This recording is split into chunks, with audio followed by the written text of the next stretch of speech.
Next question, Tony. Fire away. Yeah. Would Medishare business plan be a different, a better, an alternate option to Medicare? Are you talking about like a Medicare for all plan or Medicare period? The Medishares, from the advertising. Medishare. Medishare. Okay. Let us share. What you hear advertised is it's about half of what regular insurance is. And I looked into it a little bit, I read it once. Oh, Go figure. huh. But you can save about half on your premiums, and it's where everybody in the group shares everybody's medical expenses. And there's quite a premium savings. So Tony, what you're talking about is, just what I was bringing up, how do we pay for health care? And so, this is Insurance 101, we share risk. Everybody pays in. Everybody knows here in the room, 85, 90% of healthcare costs in any one given year can be attributed to 5 to 10% of the population. Period. That's a fact that's been known for a long time. And so if you're an insurance company, your fiscal plan is to not get those expensive people in your pool.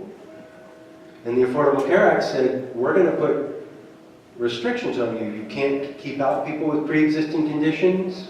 You can't select based on age. You can't rate based on... And so the Affordable Care Act was trying to regulate the insurance company as well as brought them a bunch of business.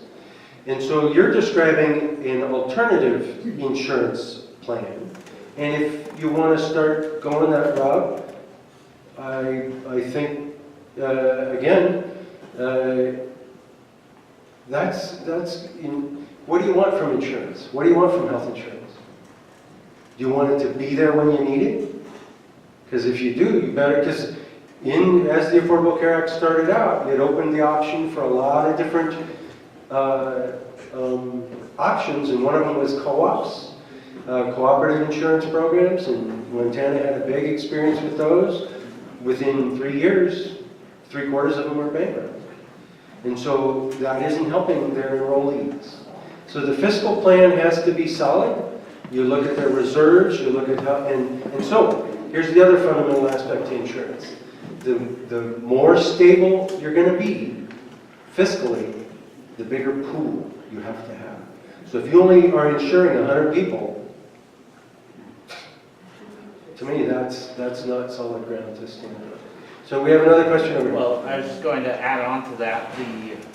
The idea of the Medishare pool is, trying to share the cost within a group. You can see Medicaid expansion as well, and ideally, healthcare for all, as the ultimate sharing among the group size. Because if you adopt as a whole group, a whole nation, like as you say, 5 to 10% of people are going to have the majority of healthcare usage. So if you can spread that over the country as a whole rather than just a small group, it becomes much of a smaller per capita income, to say nothing of economy of scale as far as coverage standards. Right now you got different doctors have different insurance, take different insurance, all that. There's a whole mess of stuff. It's kind of like analogous to like the roadway system. You don't want like every single person paving the road in front of their driveway. That's a mishmash, horrible, but you pave it all at once. Similarly, you cover all at once. That seems to be, it's kind of an extension of that sharing economy to the national level. Bigger pool. And the Affordable Care Act did not go that way. It did not talk about, universal coverage. It stayed with the private insurance model.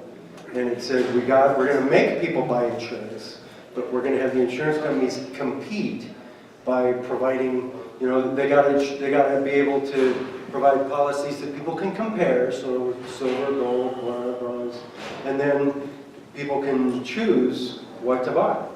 And the real experiment of that has not really proven that people are real good consumers. Sorry about that. Tony, go ahead. Yeah. Okay. Will this help drive down insurance costs in the private sector? Yeah. When this plan, Well- when the Medicare share went in, I was basically paying $400 a month for me and my wife. Now we're up to $1,400 a month. That's my biggest bill. Is, because I'm not here by myself, I don't get to be in part of the pool, self-employed, you know, you've heard the story. Will this help drive that cost down? Do you think? I don't know. So we're here at 8:05 or 5 after 8 tonight. We've talked for an hour about this initiative. The cost of healthcare in the United States would be a college lecture, or actually, excuse me, a college class with lots of homework and lectures. There are many, many factors in the United States of America contributing to healthcare costs. I believe Medicaid expansion would lower insurance premiums in the state of Idaho. Not as dramatically as in other states because of the CAP fund. But there is cost shifting going on. Cost shifting means healthcare provider provides care, doesn't get paid. They gotta get paid. They're gonna get paid by either going to the CAP fund or the indigent fund, or they're gonna raise their rates that they charge the insurance company that they're contracted with. So if everybody has insurance, I believe everybody's rates can go down. Keep in mind, in the United States of America, we spend twice what the next country in the world spends per capita on healthcare. Don't tell me we can't afford to do this better. We can. There's so much money in the healthcare system, and we're not getting what we need out of it. This needs to change. I believe this is a step in the right direction, but it's just a step. We've got to keep working on it. That the average savings to premiums in states that have expanded, for those that aren't covered, the average private citizen sees about a 7% decrease in their premiums. It's something. Like Dan mentioned though, I mean, the bigger the pool, the less expensive.